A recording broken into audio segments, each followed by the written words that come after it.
Ladies and gentlemen, boys and girls, welcome back to the Raw Prospect Podcast. My name is Nixon. Today we are doing a baseball offseason episode, and for some reason I hear echo. That's weird. Do you hear the echo also? No. That's strange. Like it's repeating everything I'm saying in the headphones. It's weird.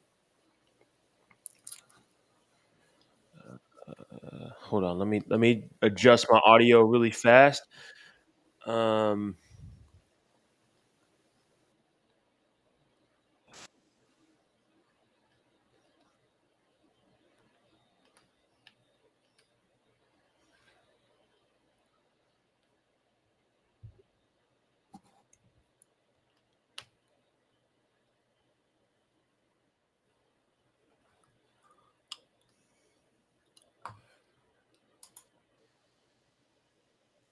okay, let's try this again.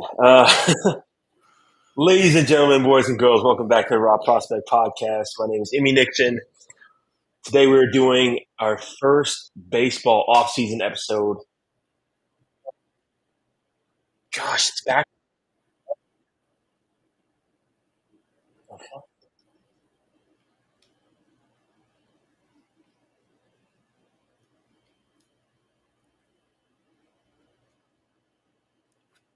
I'll go ahead and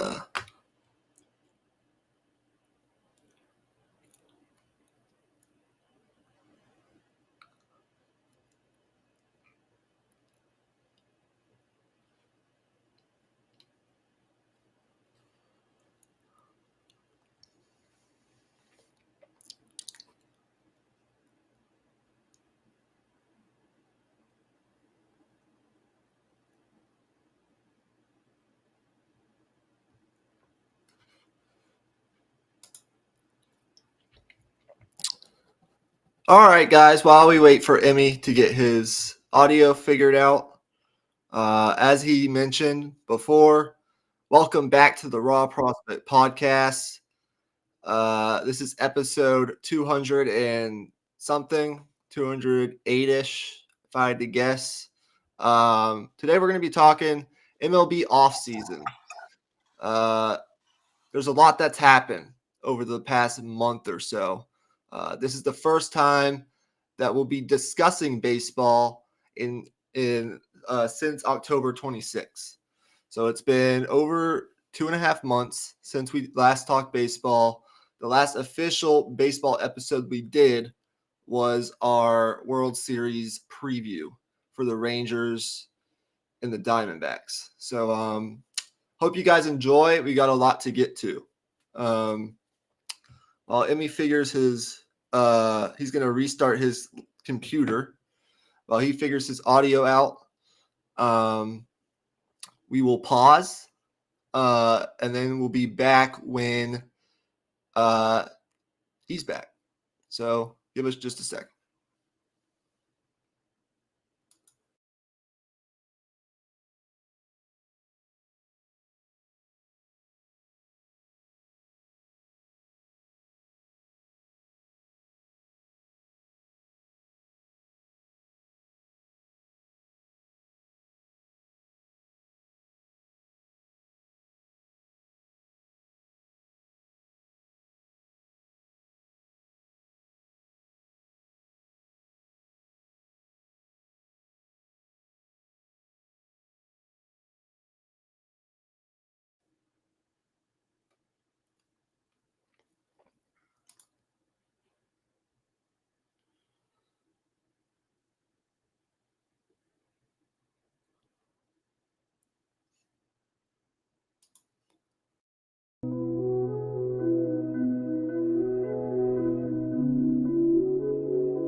We are back waiting for my co-host, Emmy Nixon, to join the live stream as he gets some technical difficulties figured out, having to do with some echoing on his microphone. While we wait for that, though, today we have a busy episode. As I mentioned before, we are going to be talking about Shohei Ohtani and the biggest move of the baseball offseason, signing with the Dodgers, his $7 million contract, 95% of which is deferred into the future. We'll be talking about all of that, what we think of the contract. Is it good or not good for baseball moving forward? Is it smart for the Dodgers? The move from a baseball perspective for the Dodgers. We're also going to be talking about a trade that happened now a couple weeks back with Juan Soto being traded from the Padres to the Yankees. As people know, I'm a Yankees fan on this podcast. And then we will close out the show by talking about one of the bigger names on the market. I'd say the biggest name left on the market. That's Yoshinobu Yamamoto, pitcher from overseas in Japan, who's an absolute stud. And a bidding war is about to ensue for his services as he's been taking a variety of meetings the past couple of weeks. Once his name was posted, I believe he has until January 4th to sign with the team. So these overseas players, we're starting to see more and more of them. Yoshinobu Yamamoto is a name to keep in mind. He's met with the Yankees. He's met with the Mets. He's met with the Dodgers. He's also taken meetings with the Phillies, the Red Sox, and the Giants. All those teams are involved in the race, or at least have talked to Yoshinobu Yamamoto in his camp, his agency, his representation. So we'll be talking about him. What are the best fits out of that list for him? Where should he go? Where do we think he's going to end up? Those are two different things. And then, if we have time, we'll also talk about, I'd argue, the best bat left on the market, and that is Cody Bellinger. His market really hasn't developed as much as I thought it would here so far, but we're going to talk about what we think the best fits for him are. Should he come back to the Cubs next year? Should he go elsewhere? There has been talk about him going possibly north of the border and playing for the Blue Jays and adding to that potent lineup. But there are some other interesting possible fits, in my opinion, for Cody Bellinger, who's coming off a really, really good year with the Cubs. We will talk about that. It's a loaded episode of baseball talk. We haven't gotten to talk baseball since October 26th, so that's 2.5 months. Our last baseball episode being, of course, the World Series preview. So we're going to have that. And then following this show, we're going to have an episode of Deep in the Heart of Longhorn Sports. And that show, we will be talking about some big-time portal commits that Texas has gotten over the past 24, 48 hours. We're going to talk about a big flip that happened today as we approach National Signing Day on Wednesday. And then we're going to do some college basketball discussion. These college basketball tiers that I started a week ago, I've adjusted them a little bit. We're going to have a discussion with Emmy on non-conference play, where we view these teams as of right now as we approach conference play here in the next couple of weeks and we head into 2024. Because before you know it, we'll get to 2024, we'll start conference play, and things will start to fly by like that, and we'll be pretty much almost to March Madness at a certain point. So while we wait for Emmy, I guess we can just kick it off. I'm going to save my song, which I wanted to perform tonight at the beginning of the show, for the last portion of the podcast here tonight, as I want y'all to stay through the whole show. So if you're only interested in viewing the song, you're going to have to listen to our baseball talk in order to get there. I planned on doing it at the beginning, but with Emmy's technical difficulties, we're just going to save that for the end so that way he can be here for that song. It has nothing to do with baseball. It is football related, NFL related, actually. So hopefully you guys will enjoy that. So with all that being said, it looks like my co-host is back. Is your audio finally in line? Yes, hopefully. Before I thought it was good, and then the echo came back after like a few sentences. But I think we're good now. So But yeah, basically, for the past 5 minutes, I played 2 countdowns, and then I reintroduced everything we're going to be talking about today. And then I actually gave them a behind the scenes of what Dithole is going to be later on tonight. And then I finally announced that since we had these technical difficulties, I will actually be saving my very special song for you guys for the end of the baseball episode. oh boy. That way, that way they have to stay and watch this episode before they can get to that. Or maybe we'll just put a timestamp and it'll be cut out into a TikTok and they can view it there. Whatever Yeah. we need to do to get the song on the socials, that'll be good. So Yeah, I mean, and just as a teaser, it involves making fun of ourselves. That's all I'm going to say. yes. So with all that being said, they know what we're going to talk about. I'd recommend let's put in the timestamps, like skip to the 10-minute Get mark. to like 13, okay, 14 minutes. Yeah. So okay, we've got a lot to get to, so let's just get right there. I'm Michael Wein. He's Emmy Nixon, as you know. Shohei Ohtani. This is where we're going to start today's show. $700 million over 10 years to go to the Dodgers, and we kind of knew even throughout this past season that this was probably going to be his ultimate destination in free agency because he wants to stay on the West Coast. It's in the closest proximity to his home in Japan. He would just go cross town to play in Los Angeles under the brighter lights with the more successful franchise. And he adds to what is already a really potent lineup in Los Angeles with Dave Roberts after what was a very, very disappointing to the end of their 2023 season, getting swept by the Arizona Diamondbacks in the NLDS. So, your initial thoughts on Shohei, and you can take it wherever direction you want to go. His baseball impact on the Dodgers, his contract and the deferrals.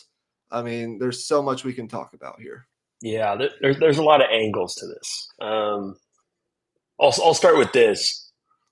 I mean, from a baseball perspective, the Dodgers last year, they weren't in full form, really. The entire, I'd say, last half of the season, their pitching staff was just absolutely decimated. So, what we saw from the Dodgers this year in the playoffs, take it with a grain of salt. Like if you don't follow, the Dodgers too much, and you're like, oh, they just completely choked. That was not their full roster. And basically, I'm pretty sure Kershaw was pitching injured as well, if I'm not mistaken. But I mean, this team is going to be right back in the thick of things with their lineup now. I mean, they have balance, lefties and righties, Mookie Betts. I mean, it's they got it all, man. In terms of where they stand in terms of contention, they're going to be right in the thick of it. So that's all I got to say on the baseball part of it. I'll just shift it over to you so we can get into kind of say what you want to say on the baseball side, and then we can get into the contract stuff. Well, there's a lot here. We can just boil it down to this. Number one, Shohei's greatness as a player. He is the most talented baseball player that has ever lived. And I don't think that is incorrect to say. Like, I think we can state that at this point. What he's done already in a 6 year time period after coming over to Japan, signing with the Angels, and kind of what was sort of a surprise, but not really. What he's done, winning 2 unanimous MVPs, uh, it's unbelievable what he is as a player. Just to give you an idea, The Athletic wrote an article when this move happened. It's called "The Incomparable Shohei Ohtani: 10 Magic Numbers That Reflect His Rare Greatness," and this was written by Jason Stark last Monday, December 11th. When, I guess, in the aftermath of his signing, and also to kind of encapsulate his greatness as a player. There are a couple numbers that I wanted to pull from this article. Of course, we're not going to go through the whole thing. Number one is, let me get to it. There's actually 2 magic numbers here, 148 and 142. 148 is Ohtani's career OPS plus for his 6 years through his age now 28 season. 142 is Ohtani's career ERA plus. Now, let me explain that to some of you who may not know what that means. To translate it, if you are confused, 100 is league average. So 100 is league average on both sides, OPS and ERA. So that means if you take those 2 numbers, Shohei has been 48% more productive than the average hitter of his era and 42% more effective as a pitcher than the average pitcher of his era. So basically, the Dodgers have signed a 2-for-1. One of the greatest hitters of his generation and one of the greatest pitchers of his generation. Like, that's really all you need to say, but there are a couple more numbers that I wanted to mention. The only active hitters with a better OPS plus and as many plate appearances to this point as Ohtani were his former teammate Mike Trout with a 173 career OPS plus, Aaron Judge, who's an MVP and one of the best players in the game, with a 164 OPS plus, and Juan Soto, who we're going to talk about here in a little bit, with a 157 OPS plus. So in this era, he's got the 4th best OPS plus of any of these active hitters with as many plate appearances as himself.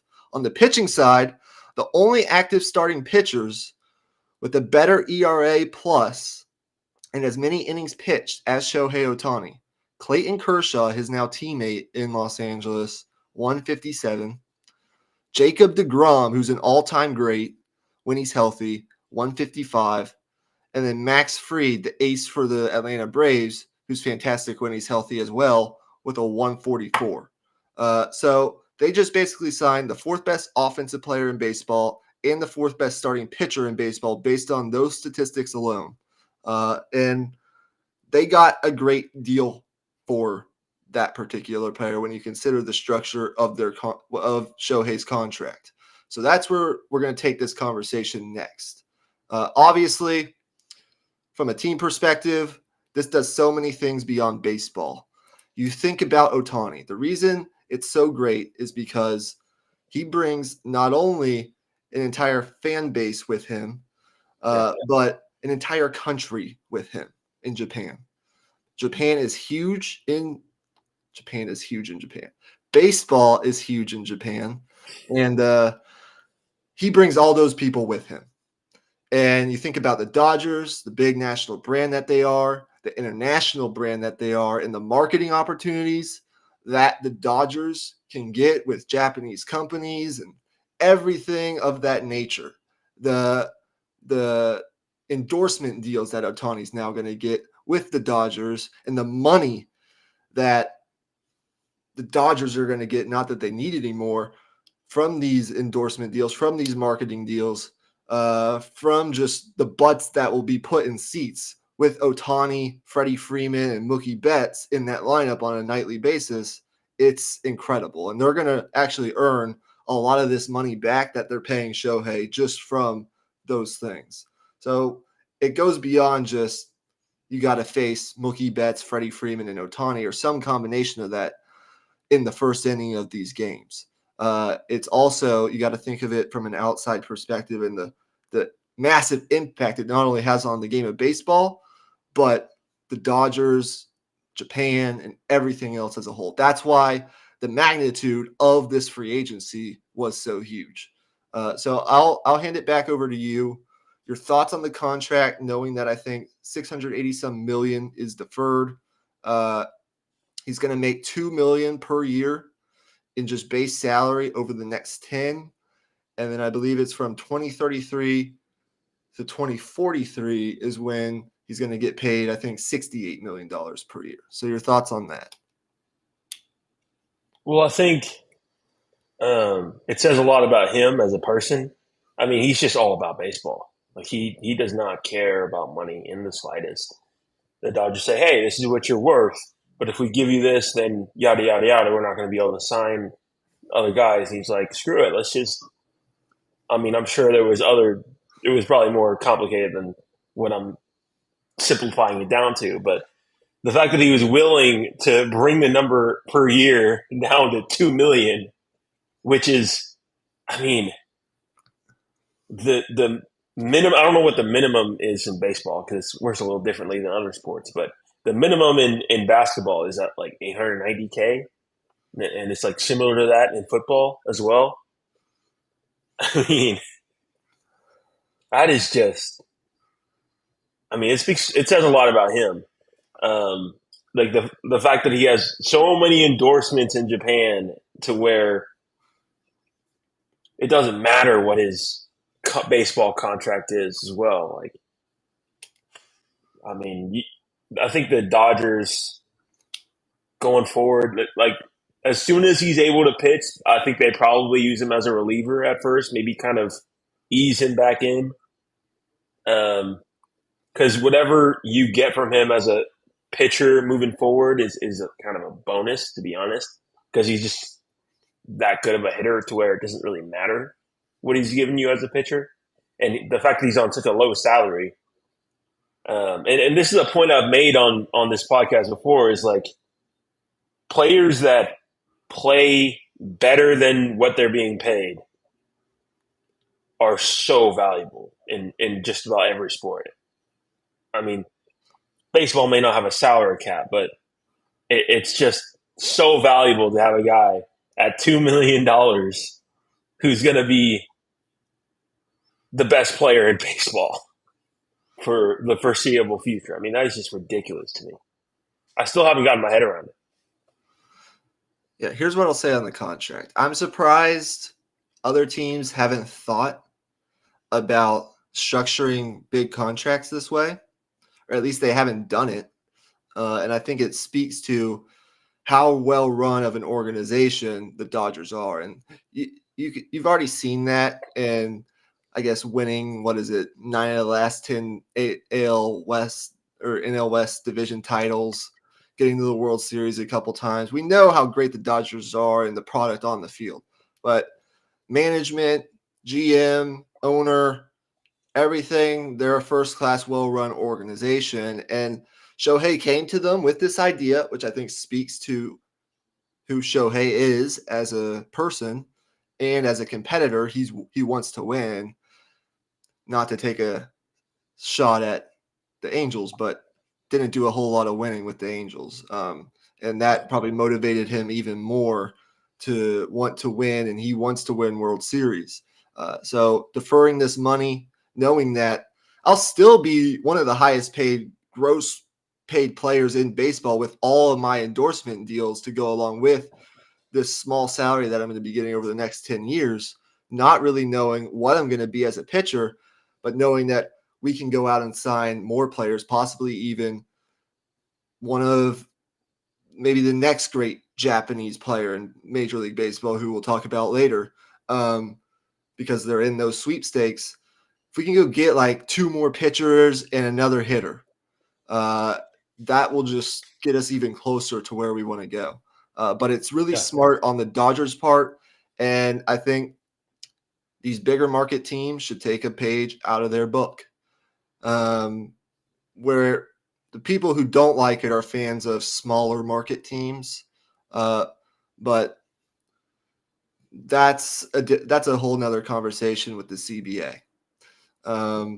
There are, though, luxury tax penalties, just like in basketball, that teams have to pay when they go above certain luxury tax thresholds. So that's a whole different story. We won't get into the math of that right now, but it's really smart on both Shohei and the Dodgers' part. There are a couple more numbers I want to bring up before we move on to the Soto conversation that I want to have. So this magic number brought up in this article by The Athletic, 28. And what is 28? Well, Shohei is now through his age 28 season. Basically, you can encapsulate Ohtani as a hitter down to this. You can really boil it down to this. He's got a 148 OPS plus, which we talked about 5 or 10 minutes ago. He's got 171 home runs in 6 years, and he's got 86 stolen bases. And he's a DH / pitcher. I mean, that's unthinkable. So, only 9 hitters in the live ball era of baseball have had a start to a career like that, those numbers, through age 28. Listen to this. Mike Trout, Mickey Mantle, Willie Mays, Barry Bonds, Reggie Jackson, Ken Griffey Jr., Frank Robinson, the big hurt, Vladimir Guerrero, and that's Vladdy Jr.'s dad, by the way, not Vladdy Jr., and then Shohei Ohtani. That is elite company. That's Hall of Fame, all-time great company.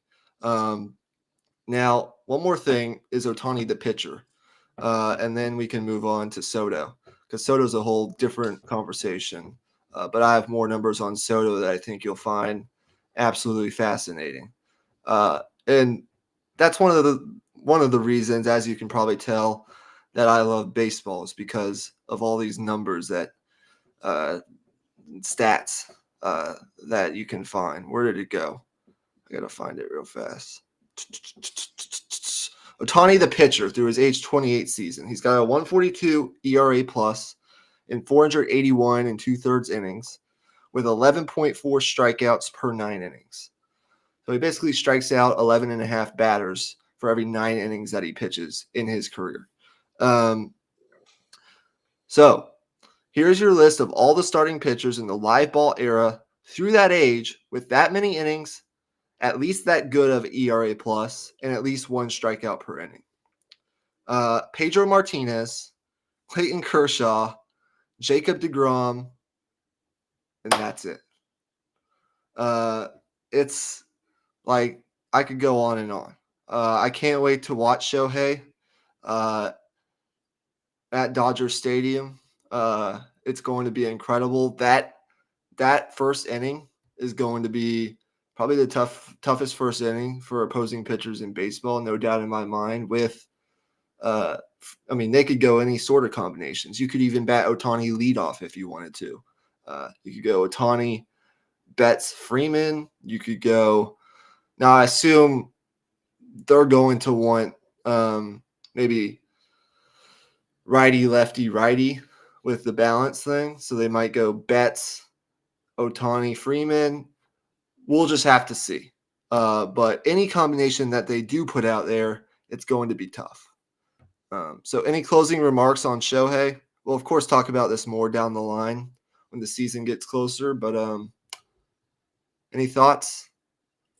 Yeah, I mean, the numbers are incredible. I mean, we know how good he is. I just think the bottom line is him going to the Dodgers is good for baseball, and him just really going to any competent organization in general. Like, say you went to the Mariners or really any team other than the Angels that was just like somewhat in the hunt or just somewhat has a good team. Like, that's just really all I wanted out of this, and we got it. So, And the Dodgers I think to get back to being possibly even true World Series favorites, they still need one or two more pitchers.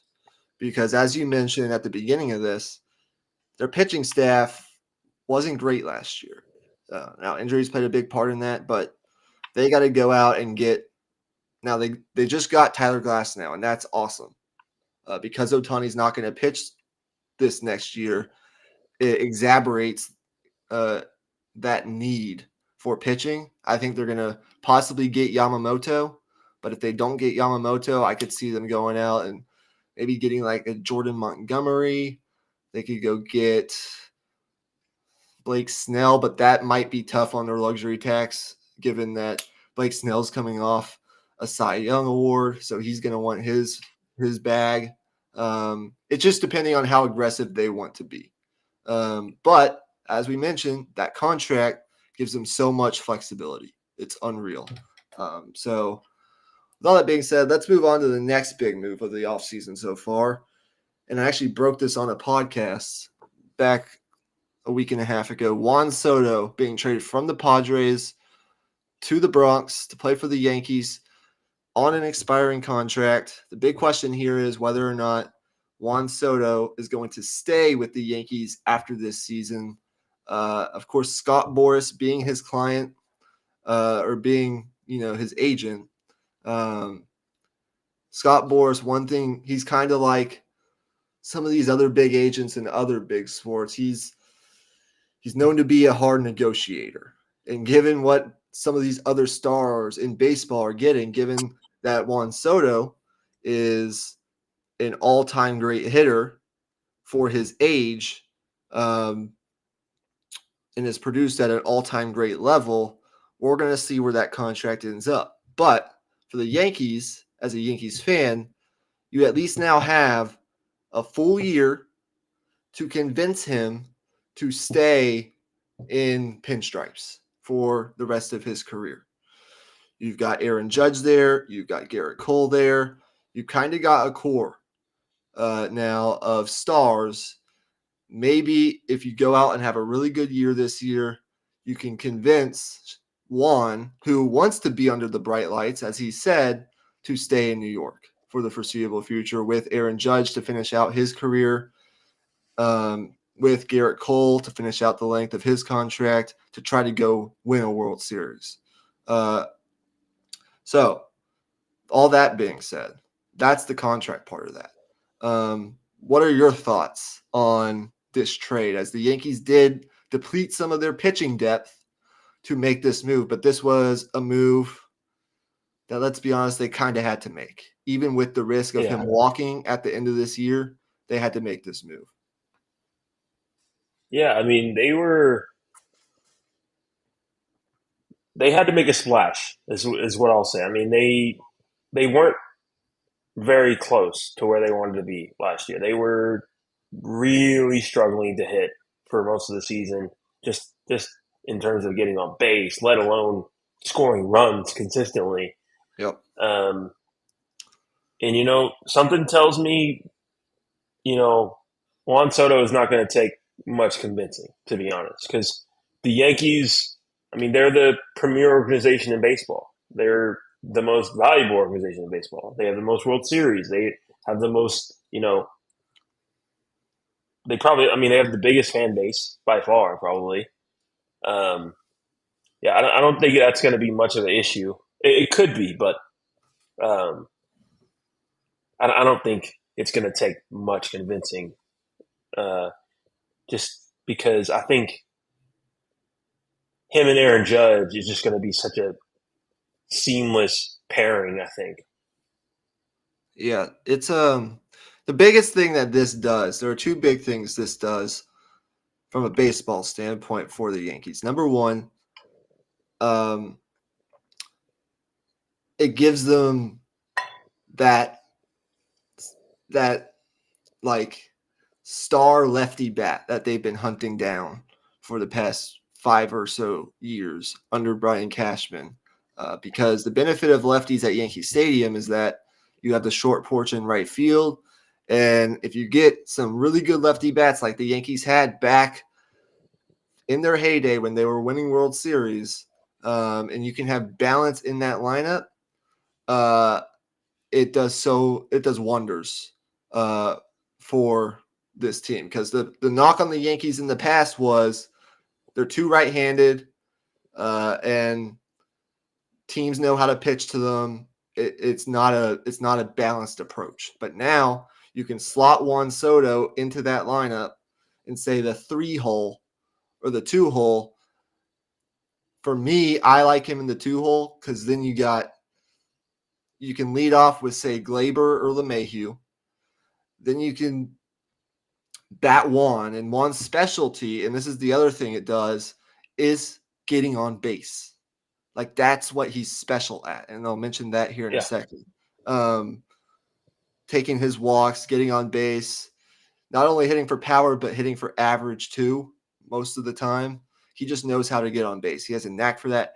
That's what made him special when he came up to the major leagues. But you can get guys on base in front of Judge, batting at 3, and then you can go Rizzo, who's a lefty, and then and it also solves their outfield issues. Soto can play left, he could play right. They're going to move Judge to center and play Verdugo, who they acquired from the Red Sox, who's still a solid player, at least defensively, in the other corner outfield spot. Last year, they were playing guys from the infield in the outfield, and the roster construction, when you looked at it, really made not a whole lot of sense. Now you have outfield depth, and you don't have to play guys like, say, Isaiah Kiner-Falefa, who's not really on the team anymore, but you don't have to put him out in center field and just hope and pray. You don't have to do all this maneuvering. You don't have to bring guys up from the major leagues. And think about this. Jason Dominguez, the Martian, who came up in September of last year, he's going to be out with an elbow injury until the middle of this season. But once he comes back in, say, July, they're going to have an outfield of the Martian, Soto, and Judge. I challenge you to name a better outfield than that in baseball right now. So I'm excited for that.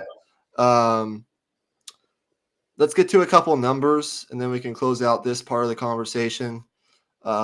Soto, his OPS plus declined slightly last year as he had a bad first 2 months, but he really finished out the season strong with the Padres. He's in an elite group.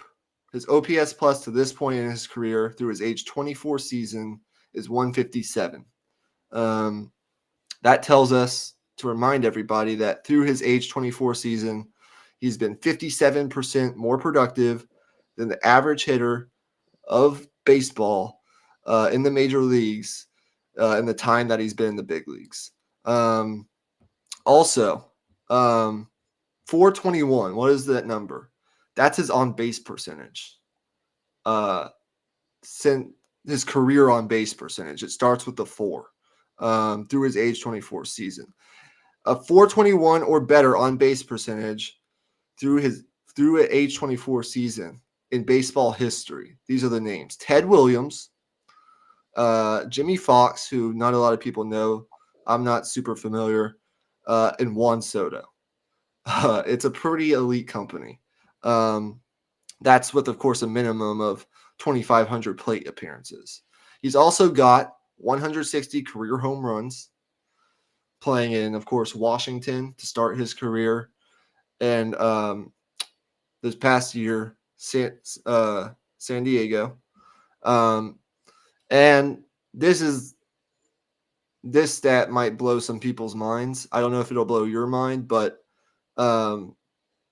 Soto, with that 421 on base percentage, in order to fall below the 400 mark, he would have to fail to reach base in his next 179 consecutive plate appearances, which is unfathomable when you really think about it. So, look, the Yankees depleted a lot of their pitching depth with this trade, but it was a trade they had to make. So now if you're the Yankees, you got to go out and you got to hunt down 1, maybe even 2 starting pitchers. They're in the Yamamoto sweepstakes, but there are other pitchers that they could look at. I think a reuniting with possibly Jordan Montgomery could potentially be an option. There are some other names on the trade market they could look into. Dylan Cease is available for trade. He's the ace for the White Sox. You got to go invest in your starting rotation because right now, I'll be honest, as a Yankees fan, it's Garrett Cole and a bunch of question marks. Carlos Rodon coming off the injury last year. That was their big signing last offseason. He was hurt for most of the year and wasn't really fully healthy when he came back and really struggled. Nestor. Is he the guy that had that no hitter, by the way? No. That was Domingo Herman, and he's a free agent now. Gotcha. So Domingo left. Luis Severino is now on Met. So you've already lost 2 to free agency. And Nestor Cortez, who's been a really good pitcher for the Yankees the past couple of years, struggled last year. There were some warts in Nestor's game. Now, hopefully he can get back to being that number 2, 3-ish guy that he was before. And Rodon can get back to somewhat what he was before he came to the Yankees with the Giants. But outside of Garrett Cole right now, it's a lot of question marks in that rotation. And you're not gonna beat the Astros. You're not gonna beat the Rangers. You're not gonna beat even the Orioles for that matter if your rotation is just one guy and a bunch of iffies. So I'm looking at Yamamoto. I'm looking at a bunch of other guys. I think it'll either be Yamamoto and they'll beef up their bullpen, or it'll be 2 starting pitchers, kind of the ilk of Jordan Montgomery, who won't quite command the amount of money that Yamamoto is going to command on the market. And if you're the Yankees, you got to be forward thinking a little bit, given that if you want to keep Soto, you know probably the amount of money that you're going to have to pay him.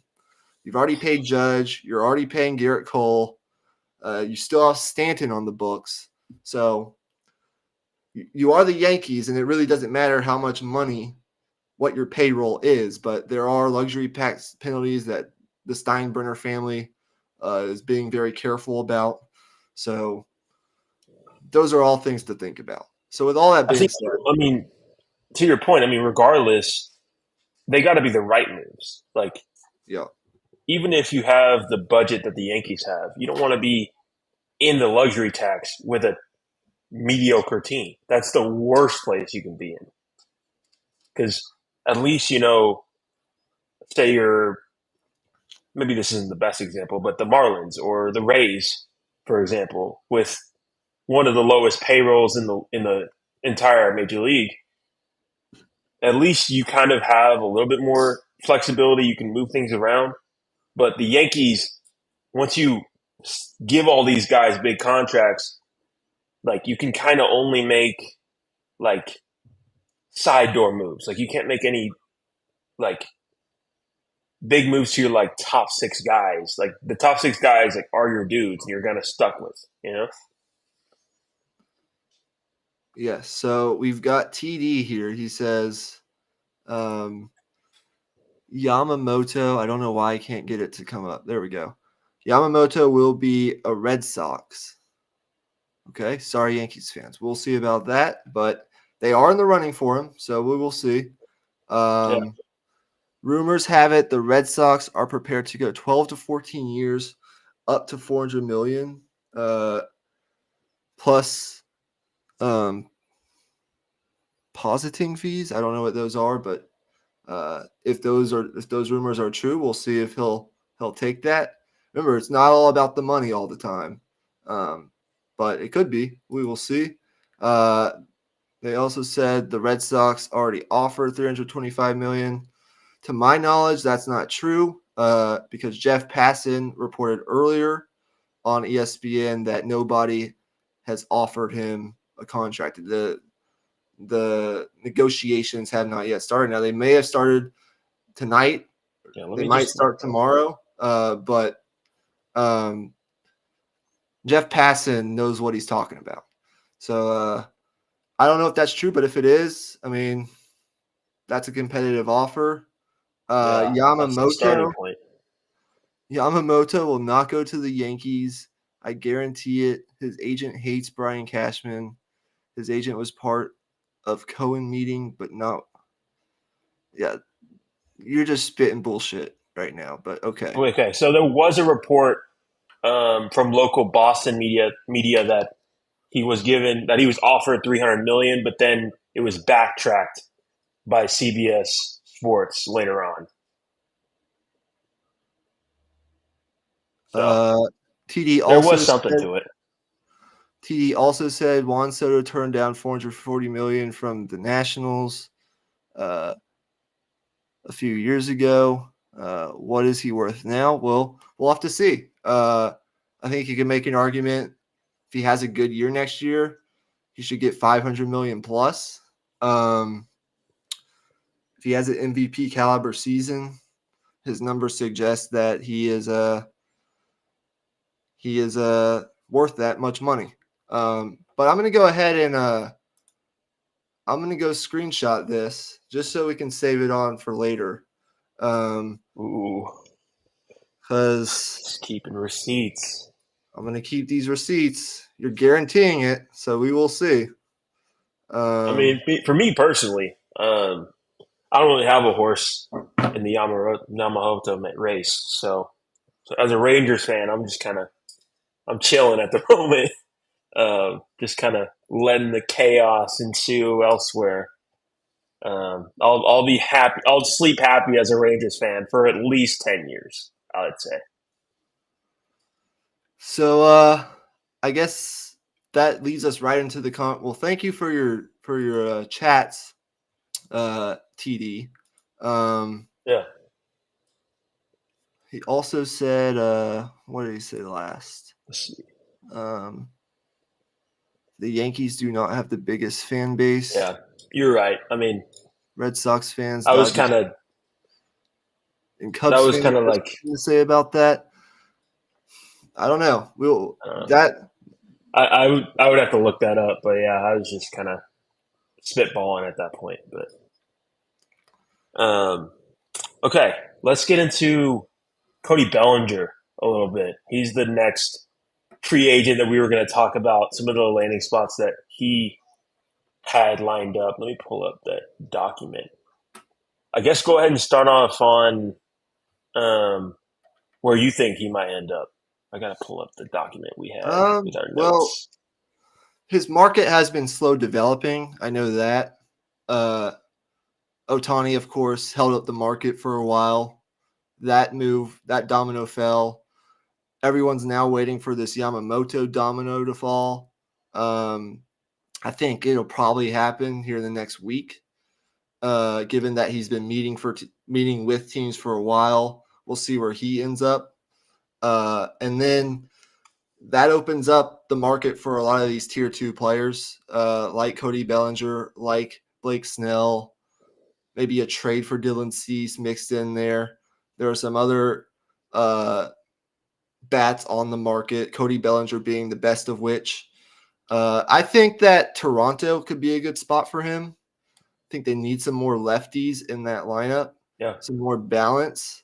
I think they were a couple bats short last year as their offense kind of fell flat in the playoffs once again. Cody Bellinger is coming off a really good year, and they have a need in one of those two corner outfield spots for some defense. They have a need in their outfield. I think Toronto has interest. They need to make a move, given that the Orioles aren't going anywhere anytime soon. The Yankees just got Soto. I mean, the Red Sox could get Yamamoto. And so you don't want to be a lame sitting duck in one of the toughest divisions in baseball. I think Bellinger, And the if they're Rays are willing, always solid as well. yeah, if they're willing to meet ends, I think Toronto is a likely destination. I think going back to the Cubs would be my next spot. He had a really good year with the Cubs. They, of course, have a positional need in their outfield. One thing about Cody Bellinger is he can also play first. So you can play him in the infield, you can play him in the outfield. They have a need for bats. They lost their third baseman, Jamer Candelario, as he signed with the Reds. So they need to replenish that lineup. And they were a team that I believe finished above 500 and I think could continue to build on what they have there. Like there's no need to kind of not necessarily tear it all the way down again, but stay competitive, Cubs. Like you're not in a division that is impossible to win by any stretch of the imagination. No. So why not bring him back? You have the money to do it. Maybe he doesn't want to be in Chicago and that's that, but I think the Cubs will be a nice fit. And then this was a weird one. I kind of came up with this on my own, just thinking about it. The Astros. I think the Astros could potentially be a good fit. Now, the difficulty here is I believe Altuve and Bregman are both free agents after this upcoming season. So if they want to have the flexibility to potentially bring one or both of those guys back, maybe making a move of Cody Bellinger's ilk isn't the right thing. But I do think they could use another lefty. They already have a great one in Yordan Alvarez. He's one of the best hitters in baseball already. You add Bellinger, you can bat in the fifth or sixth hole in that lineup. You lengthen out that lineup a little more. You have a little more balance to it. He can play in the outfield. I think they have a need out there. Last year, I mean, you want to get Yordan off his feet some. You have Chas McCormick. Michael Brantley, though, I think retired. So you could use another outfielder. You can play him at first if you want to. Get Jose Abreu off his feet. Maybe Abreu can DH. Bellinger can DH, of course. So I like it. Their offense didn't have enough, and the Rangers are in your division. Like, get more bats. So that was one. Those were the three teams I had in mind. There are probably others that I haven't thought of yet, but I think those three could potentially make sense. Now, I have not heard that the Astros have any interest in Bellinger. They might behind the scenes. I have not heard that. Let me just say real quick, not to circle back, but I do want to say something on the Blue Jays real quick. I think your points on the Blue Jays were spot on, but I also just want to mention, like, they just need, like, a dude that has that playoff acumen and experience, I think, because they get into these playoff scenarios and I don't want to say, like, they freeze up. It's not that simple, but it's been a rough go of it in the playoffs the last couple of years, to put it simply. They had that like 2 years ago, they had that big like 7-0 lead that they blew against the Mariners at home. And then this year it wasn't pretty either. Like, I think Cody Bellinger could do a lot. It's just in that clubhouse, just as a leader, honestly. They have a lot of young dudes on that team that I think could use like a veteran voice there. But, I think just the clubhouse dynamic side of things, it's a good fit. Yeah, I think so too. And the Blue Jays have been in the market for a left-handed bat for a while now. Maybe going back to last offseason, the trade deadline, as there were conversations I know that they had. But I think Bellinger is probably the best you're going to get after not – they explored in the Soto market.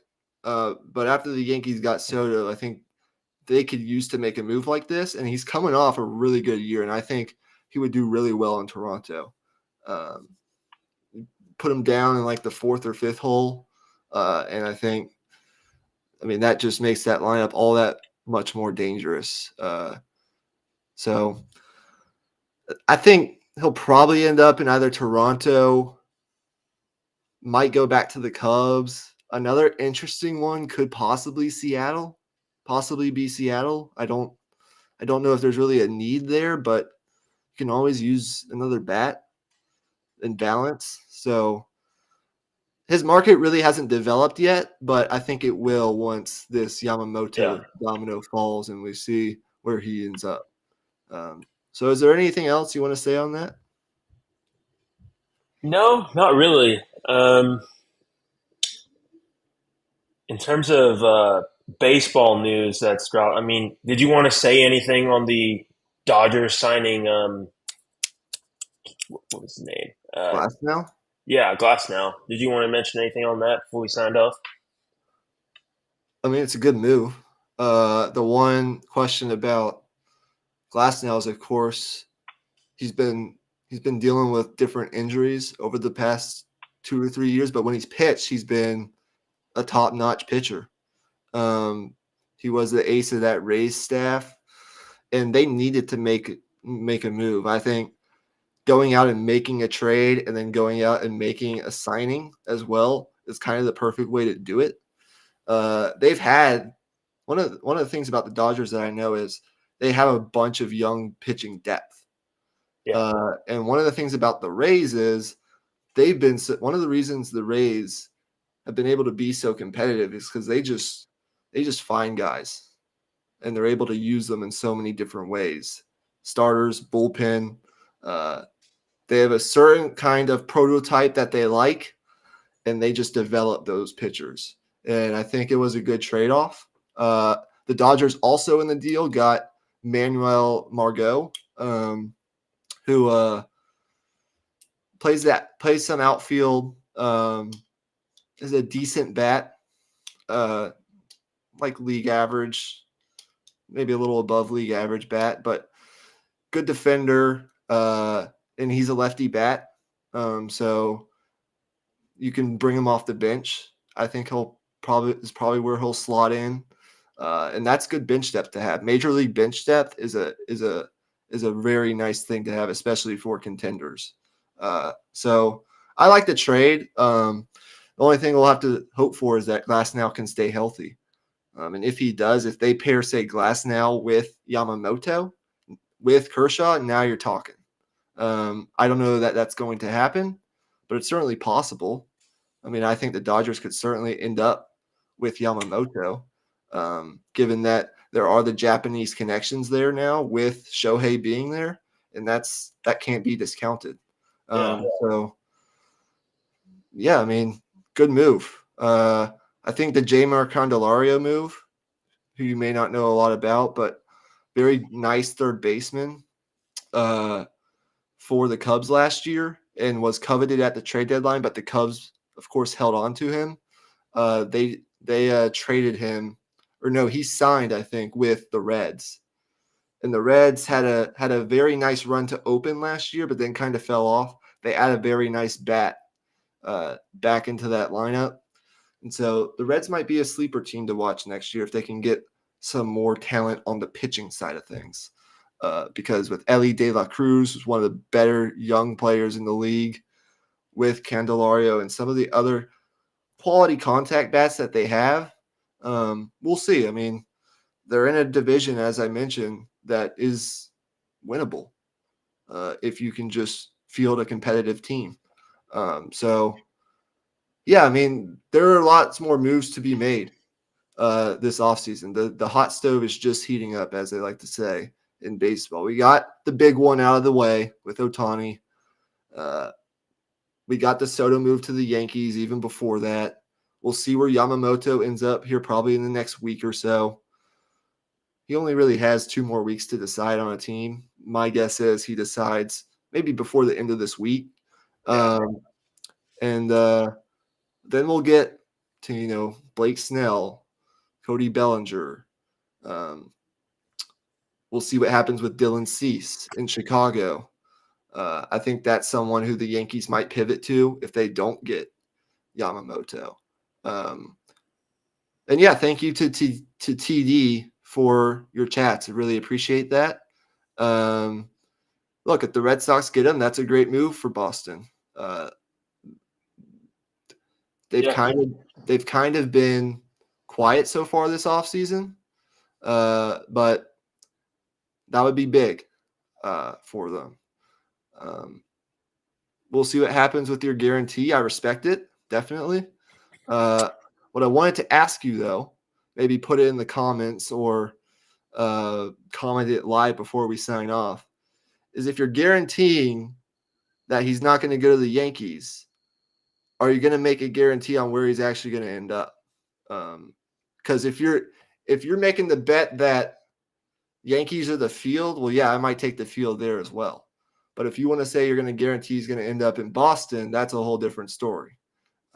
So fair enough. Respect your opinion. Yeah, I mean, But the fact of the matter is, I mean, whenever we get comments, it makes these episodes a lot more, interesting. It makes for an interesting conversation for sure when you have a third opinion thrown into the mix we can react to. So we yeah, appreciate your comments. And if you want to give us your take on that question there before you sign off, that'd be great. But we're going to yeah. go ahead So and end this thing and get into our second podcast of the night here in a few minutes as well. before we do that, Rudolph, the third string quarterback. Okay, let me start over. This is brought to you by Frick. That's his username. This is brought to you by Frick, who's a Yinzer on Twitter, or a Steelers fan on Twitter, who wrote this song earlier on his Twitter to the tune of Rudolph the Red-Nosed Reindeer, when Mike Tomlin announced in his press conference that after 3 consecutive losses that Mason Rudolph would be taken over at the starting quarterback position. And we all know the history of Mason Rudolph. It's a very short song, quick and painless. I thought it would be fun to sing on this podcast in the Christmas spirit. If you don't like it, not my problem. And who cares? I mean, I didn't write it. At the end of the podcast. I didn't write it. You can skip over this part, but whatever. All right, here we go. Rudolph, the third string quarterback, had a rocket arm for throws. And if you ever saw it, you may even say he blows. All of the other quarterbacks took the reps and called him names. They never let poor Rudolph play in any football games. Then one foggy Christmas Eve, Tomlin came to say, Rudolph, with your throws of might, won't you guide my team tonight? But then all the Yinzers hated him as they shouted out with glee, fire Tomlin, Rudolph, the third string quarterback. You'll go down in history. There you go. There's the song. Hope you guys enjoyed it. That's going to do it for this episode of the Raw Prospect Podcast. We will see you here in about 15 minutes for Deep in the Heart of Longhorn Sports. You'll want to tune into that, especially if you are a Texas Longhorn fan. But just like the chances of Yoshinobu Yamamoto going to the Red Sox, we are going. Peace.